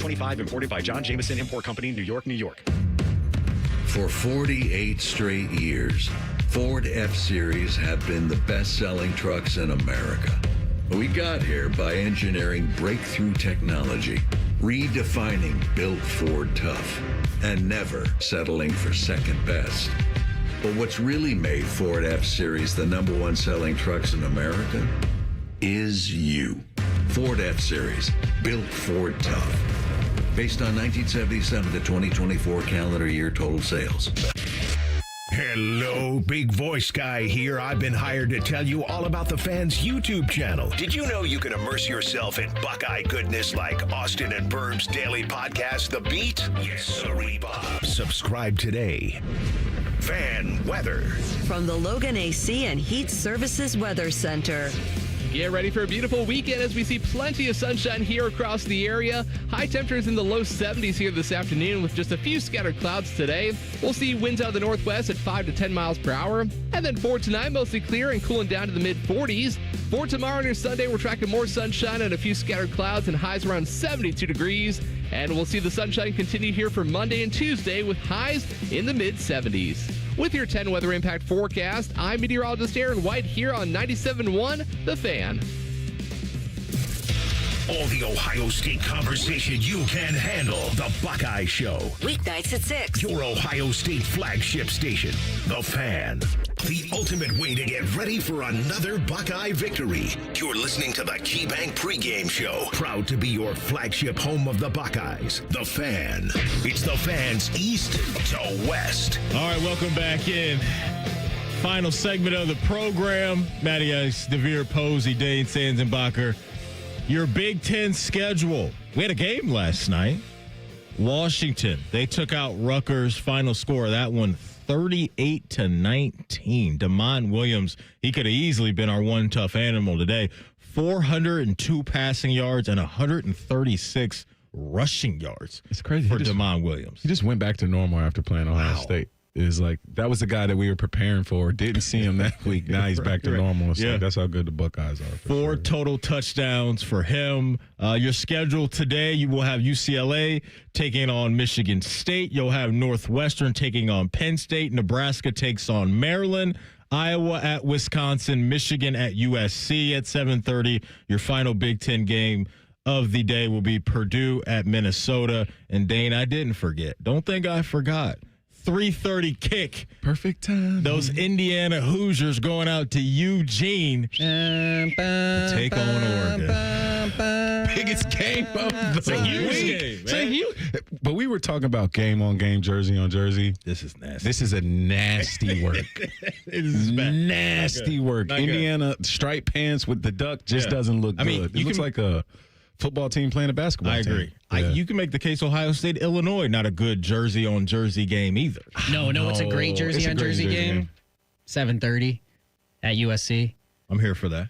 Michigan, USC. Yeah, I'm here for that. Those are pretty That's a good jersey on jersey. I agree. What's the game you're locked in on, Matty? It's got to be Indiana, Oregon. Yeah. Mendoza at quarterback for Indiana. Dante Moore on the other side. Like, these guys have been really good. Dante Moore took over for Dylan Gabriel. He's looked the part. They have to have a ton of confidence, right, going on the road to Penn State and doing what they did there. And then you have Mendoza and this Indiana Hoosier team getting tested again, right? And so just that showcase of those quarterbacks, I can't wait to see. Yeah, and I don't think there's any reason, like, from what we've seen, Indiana could go in there and beat them. Like, I could. The caveat being that is a tough place to play. Yep, that's a tough place to play. But I was obviously I have a lot of Indiana people in my life, and Indiana is still getting used to the success that their football programs had. So everything is like judging them. No, I'm just explaining them. They know this. They know. They will readily admit that they are waiting for the ball to drop. Everything is like hedge. Like, I don't know if we can do this one. They haven't been good long. And it's tough. I get it because they're like they live on like we're used to being like disappointed. But I was explaining my wife was giving me like that kind of like a talk about going into this Oregon game. And I was like, and I was like, if Ohio State beat Illinois by 53, I would fully think we're going to go into Oregon and wax them. I was like, that's the difference of like what angle you're looking at this from. Same game, but like you're seeing it as, well, we might have got like, no, why would you might have got lucky there? Like 53, I want to strip Illinois of their number. Like maybe they're still good, but like that's a washing. So I'm like, I'm really interested to see what the Indiana football team takes into Oregon. What those like how they stack up against a real top 10. How they maneuver in that game. Yeah. Like we saw it a little bit last year when they came into Ohio State and frankly played pretty well in the first half until they got out athleted. I think this Indiana team is better than last year's Indiana team. Mendoza is a first or second round pick, and last year Rourke. No, he's trended like one of the top quarterbacks in the draft this year. I promise. And so that's they took a leap there from Rourke, and so they are playing a lot better. And here's the thing, man. I'm here for Signetti Aura, man. I know you are, DeVere. You tell me every week you are. I can't wait till he walks out in Eugene, just how he's walking. He just put a cigarette out in the tunnel, and he comes on the field. It's kind of aura off between coaches in this game, like him and personalities in this game. We got huge personalities. We do. Like we talked about this on the show the other day, TLC AR now. Like, I want this to be a thing between these two programs and coaches, because I could see this going down a path of these guys really not liking each other, just based off of how prickly their personalities are and how they don't shy away from saying things. And so, look, hopefully Indiana can hold on to this thing, and this can become a bit of a trend and a bit of a mini rivalry, if you will, in the Big Ten. But, yeah, between Ohio State, Illinois at noon, Indiana, Oregon at 3:30. A lot to like if you're a college football fan. We got a great schedule for you on the Fan as well today. Following us will be AR, Tim May, and Dave Biddle. 10:30 on the Ohio State Sports Network pregame coverage. That'll get you going there with kickoff at noon. Approximately at 4:30, we've got Brandon Beam and Justin Zwick with extended network postgame. And then 5:30 to 7:30 will be Fan Game Night with Eric Reeser and Tito. And then we got Blue Jackets in the Minnesota Wild at 7:30. What a day. So the Fan sport action equinox packed here at the Fan. I want to play this clip from Coach Day on Luke Altmaier and what he sees from him as a very seasoned quarterback at this point in his career here in the Big Ten. Yeah, the Big Ten right now has some great quarterbacks, and he's exactly one of them. Like you said, he's one of the top guys in the conference, and not only does he make great decisions, he gets the ball out quick, he's accurate, he knows exactly how they're trying to attack a defense in terms of the plan that Brett and his coaching staff puts together, RPOs, quick game, play action pass, and he also can hurt you with his feet. He's got good quickness. But like you said, those experienced guys who have seen it before, there's a lot they can recall. He's won some big games before, and he's a really good quarterback. So another really good challenge for us. We've gone against good quarterbacks already this year, but he presents some different challenges. And so we need to finish off the week in our preparation. It's one of my favorite chess matches of the week around college football is Matt Patricia and this Buckeye defense trying to get after yet another quarterback, but this time a seasoned quarterback who has not made mistakes at all this year.